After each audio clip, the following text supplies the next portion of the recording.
Okay, now we're going to talk about the woman. And this is where it gets really interesting. When I started looking at this, I was like, there's two women here. There's two different paths that the woman goes on. Let's think real quick. We have right now on earth, what do we have? We have those that are the bride of Christ, and we have backslidden, and we have lukewarm. Um, the the Lord told me a long time ago that there's three people in the earth. There's the bride of Christ, there's the backslidden, and they're the lost. The bride of Christ will follow the same path that Jesus Christ did. All right, we'll be persecuted, we'll be tested, we'll be in the wilderness. We're going to do all those things. Okay. Um, Jonah will follow the path of the backslidden. God will take them to the belly of the beast for 3 days. All right. If you look at the story of Jonah, he went to the belly of the beast. He fled from God, didn't do his will, and he was taken and swallowed by the great fish for 3 days, which is the belly of the beast. At that point, of course, he cried out, and God heard him in his throne room. So these people are believers, all right? They fall into that church. They believe. They're not walking with Christ, but they believe.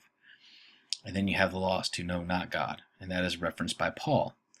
And if we look at Paul, excuse me, if we look at Paul in the book of Acts, he came to God. He had the realization on the road to Damascus. He had a 3-day journey. And all these have 3-day references, by the way. He had a 3-day journey into Damascus, where he met with Ananias, and Ananias nourished him. And of course, he went on, and he was on fire for God. So he's got a plan for those 3 people. Okay, I believe that lost is that man-child. I believe that lost is those that are going to come to the realization that they need God. The woman, the lukewarm woman, has God, but doesn't really know what she has, in a way. Okay, the bride, they're cut and dried. They're fully there. All right, they sacrificed everything. They are doing exactly what God wants them to do. The lukewarm, it's a little different. They're not quite there. Okay, they're not quite there. They haven't had the cry. I don't know if that's the case or not, but they're lukewarm. 3 people in the world. Let's look at these verses. And the woman fled into the wilderness, where she had a place prepared for of God, that they should feed her there for 1,260 days. Okay. 12:13. And when the dragon saw that he was cast upon the earth, he persecuted the woman which brought forth the man-child. Okay, this is the bride. That's the bride of Christ. We're going to talk about that in a minute. And to the woman were given 2 wings of a great eagle, that she might fly into the wilderness, into her place, where she is nourished for a time, times, and half a time from the face of the serpent. Some key things from the face of the serpent, nourished. This one up here was where she was fed. This one has 2 wings of a great eagle, where she flies. This one up here has a place prepared for by God. This one goes to her place. And of course, you have the different time references. So there's some differences here. And why would there be? Well, there's 2 different women. Okay. And the serpent cast out of his mouth a flood as after as a flood after the woman, that he might cause her to be carried away off the flood. We're going to talk about these.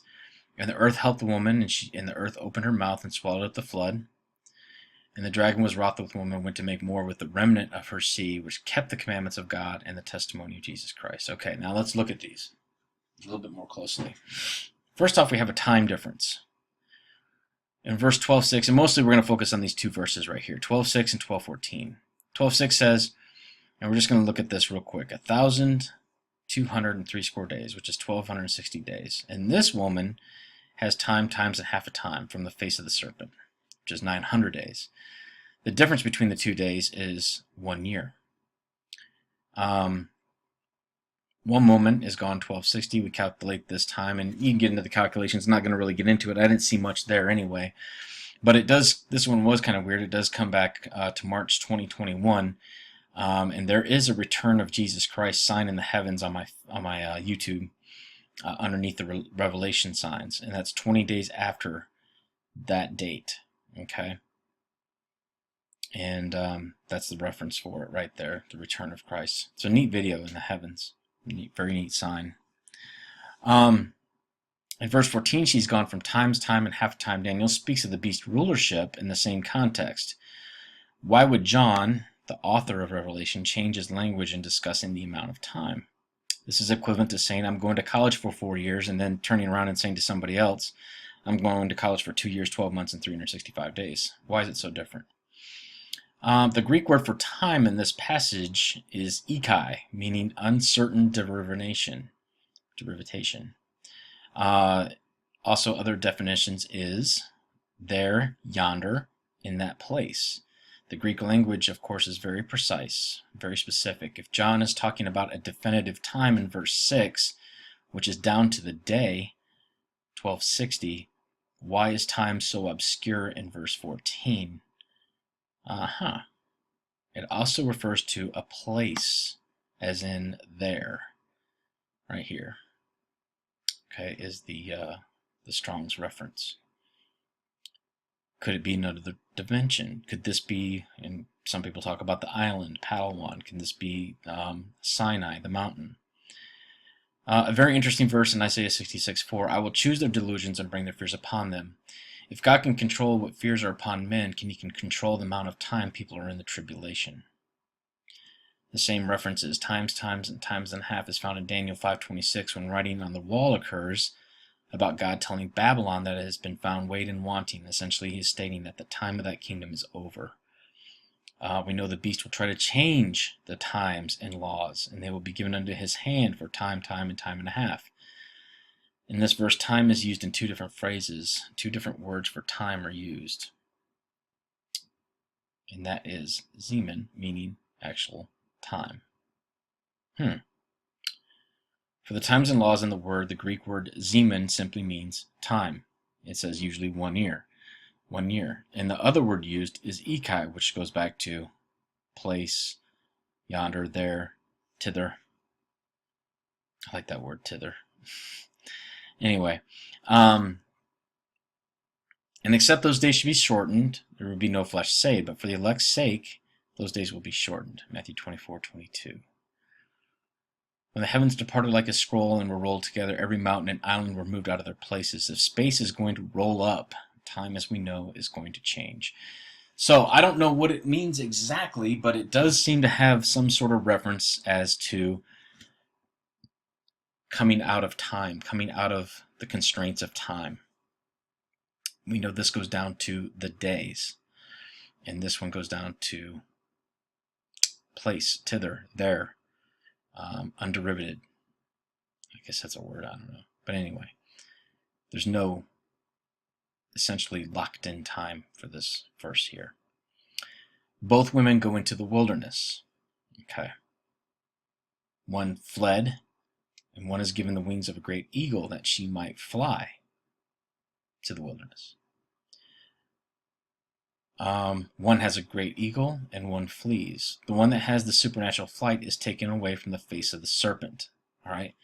I believe that means she is leaving Earth. She will be taken, as we know Satan has been cast down at this point. I believe she is leaving Earth to go somewhere. We know through the war in heaven the serpent is here on Earth and has been cast down. So where does the woman fly to? She's also the same woman with the time obscurity reference. So we have, she flies into the wilderness to her place where she's nourished, and we know it's away from the face of serpent from we don't know how long. The wilderness of the Bible is liminal space. It's the place between where ordinary life is suspended, identity shifts, and new possibilities emerge. Through the experience of the Israelites in exile, we learn that while the biblical wilderness is a place of danger, temptation, and chaos, it is also a place of solitude, nourishment, and revelation from God. We know all of God's people must experience the wilderness. Even Jesus Christ himself set the ultimate example in fasting and wandering in the wilderness and desert for 40 days and allowing Satan to tempt him. After their deliverance from slavery in the land of Egypt, the Israelites began their long journey toward the Promised Land. God did not lead them the direct route along the Mediterranean coastline. This was because they were not prepared to war against the people that resided there. God led them, and I think that's kind of key. If you think about the bride and what they're going to be facing when they come back here, okay, all the wiles of that pit being open and in heaven, I'm sorry, of hell being free to roam on this earth, and zombies and God knows what else is going to be here. They weren't prepared to war against what resided there. And I think that's key, because if we go to a place of training, or we go to a place of where God is going to teach us even more than what we know now, in a supernatural state outside of time, okay, outside of time, where that verse comes into play, he's going to teach us how to prepare for war against what's here on earth and what's occupying this world, okay? Things that have come out of that pit, okay?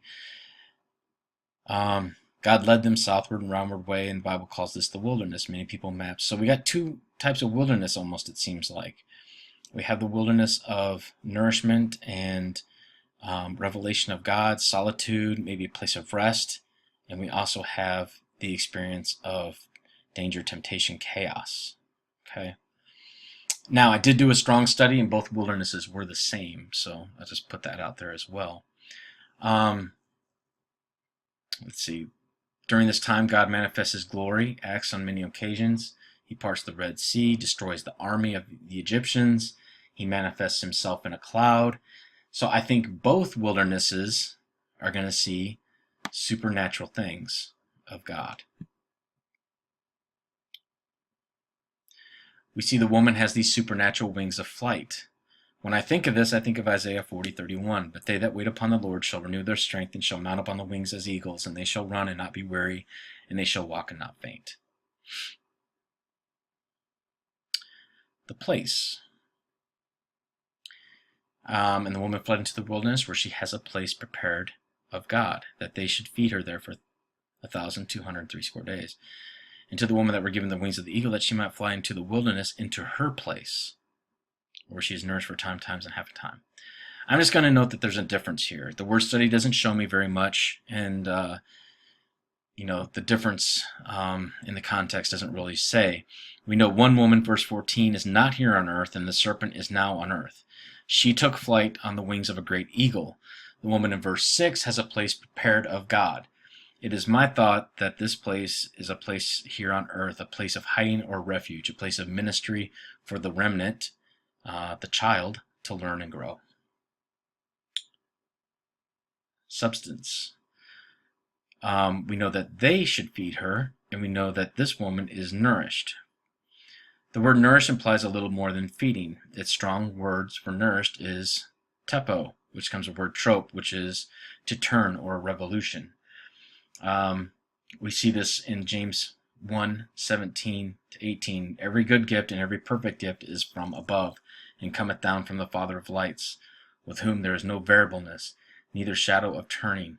Of his own will begat us with the word of truth, that we should be kind of the first fruits of his creatures. I find the word they up here very interesting, that they should feed her. Who or what are they? Part of me thinks of angelic beings. We know in Daniel 2:43 it states, they will mingle with the seed of men, and as we know that those are the fallen angels that do the interbreeding. Could this be the same they, a group of angelic hosts, to assist this woman? I kind of think so. Tepo, to nourish or support, to bring, to fatten, and we know trope, the word up here, turning of the heavenly bodies. The cutouts from Strong's. To turn, I find that very neat, the convolution, to rotate, to twist, coil. Almost, I don't know if it means possibly to, and I also find this neat that the word first fruits is in this verse as well.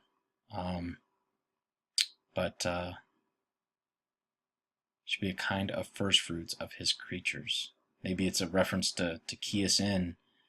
If we looked at that word turning, or nourished, turning, which is, I hope I'm not confusing anybody, which is to convolution. Maybe it was to bring us back to put this key together. Not sure, but I find it very interesting. And I also find they should feed her. Well, who are they? Saying they. I'm not saying this is the same they. They is mentioned thousands of times in the Bible, but in the reference of this, I find it very interesting. And everybody's favorite, good old persecution. Persecution's coming, folks. I've dreamt it. I know it's coming. I'm prepared. I'm strong in my truth. I'm strong in the Lord. Just put on humility, and if they refuse the truth, then they refuse the truth. There's nothing you can do. But we will be persecuted. And the dragon saw that he was cast upon the earth, and he persecuted the woman which brought forth the man-child. So something tells me, this verse tells me, this woman is going to be here for a little bit before she takes the wings and flies. I'm going to look at the verse here. I'm pretty sure that Satan falls, and then he goes right to this. Let me double check and make sure I am speaking correctly here.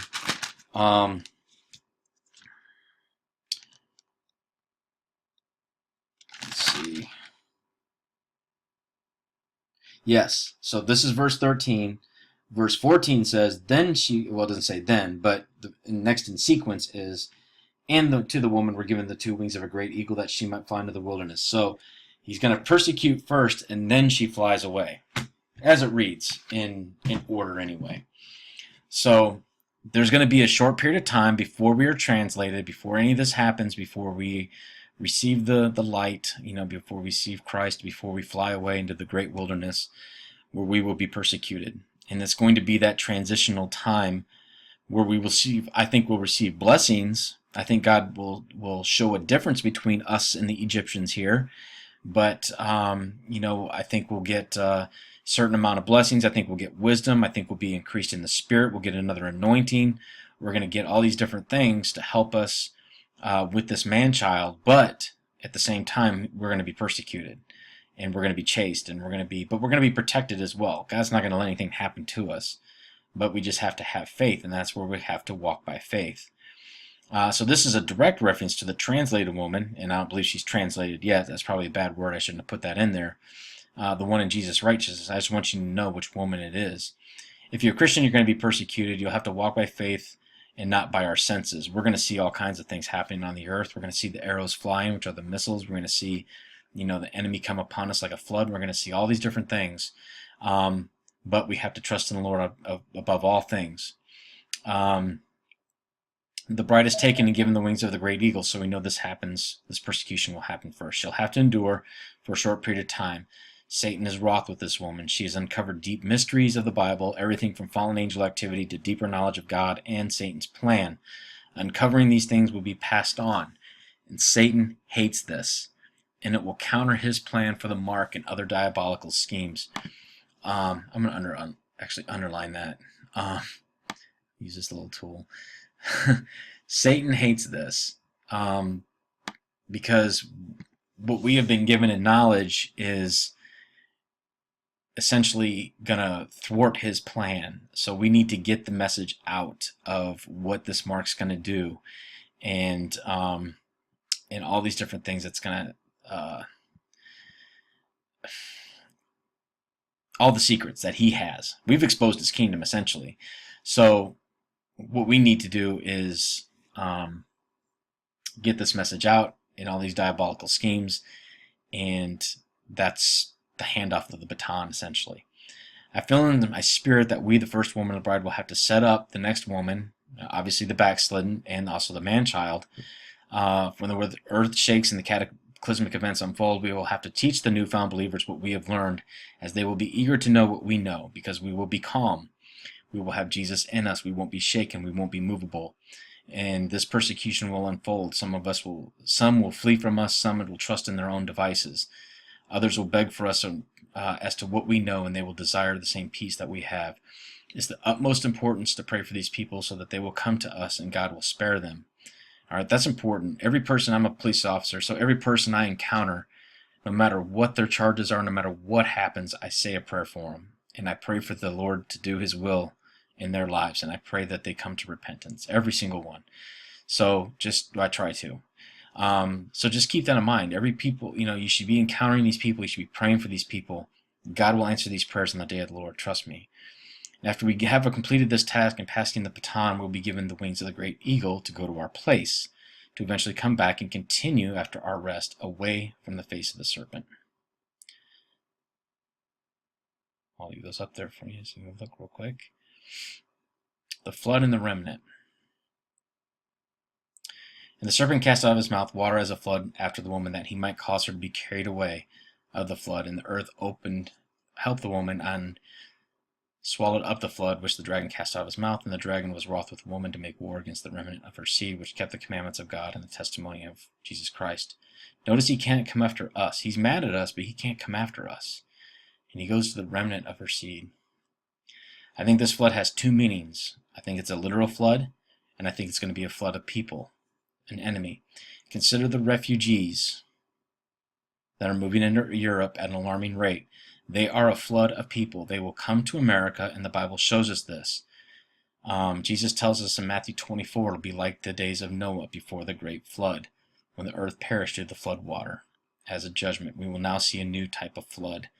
The good news is the Lord sends what appears to be a great earthquake to swallow up the flood to help the woman. Of course, this plan of Satan to destroy the woman is thwarted and makes him angry. So he goes on to make war with the remnant of her seed, which is the man-child, which would be those who now have come to the truth and understanding, for they keep the commandments of God and the testimony of Jesus Christ, as stated also in Revelation 12. If we read this, a great passage about this this flood. The Lord shall bring a nation against thee from afar, from the end of the earth, as swift as the eagle flies, a nation whose tongue shall not be understood, a nation of fierce countenance, which shall not regard the person of old, nor shall favor to the young. He shall eat the fruit of the cattle and the fruit of the land, until thou be destroyed, which also shall not leave thee either corn, wine, or oil to increase of kine flocks of thy sheep, until he hath destroyed thee. He shall besiege thee on thy gates, until thy high and fenced walls come down, wherein thou did trustest throughout all the land. And he shall besiege thee on all thy gates around thy land. That's America, if you ask me, which the Lord has given you. And you shall eat the fruit of your own body, your own children, the flesh of thy sons and daughters. This is cannibalism, which the Lord God hath given thee, in the siege of straitness, whereas thine enemies shall distress thee. There are two sets of women here, two sets of believers. Both have different roles and duties for the Father's kingdom.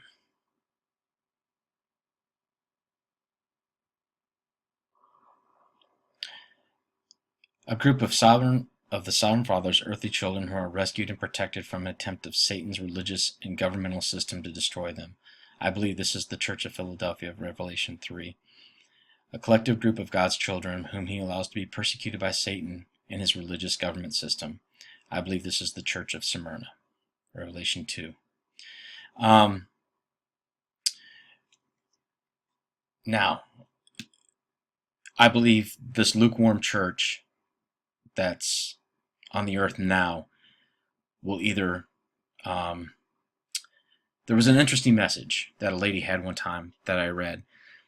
If you're not strong in the faith now, when things come upon the earth, you're going to have to make a choice. Either to go with God or get off the fence. Or either go with God or go in the governmental system. And it's going to be the sheep and the goats, essentially. And if you go with the goats, you're going to fall into that persecuted state to make a decision before you die. The bride will be saved. The bride has already made their decision. And of course, they need to stick with it as well. Through that time, you'll have to walk by faith and not by sight. The man-child, I believe, is the new believers, the new, and I'm trying to think. You have the bride, you have this lukewarm church, the church of Smyrna, and you have the new believers. And the new believers are going to go into, I believe, this persecuted church. And I believe the lukewarm will have a choice to make. Either they will go in that church, or God's going to put them through the paces during this time before the gate closes, if you will, to make that choice. But anyway, I'd like to know what you think. A lot of stuff, but it's been a great study. It was really wonderful. I couldn't stay out of it. But and it was funny because God didn't even bring this study to my attention until this started to happen here on Earth in Europe, and I saw it and I was like, man, they're like a flood of people, and that's exactly what he's telling me. It is a flood of people. It's setting up for this. This flood talked about in Revelation 12. But God bless you. Thank you for watching. Please share it if you like it, and I love you all. Bye-bye.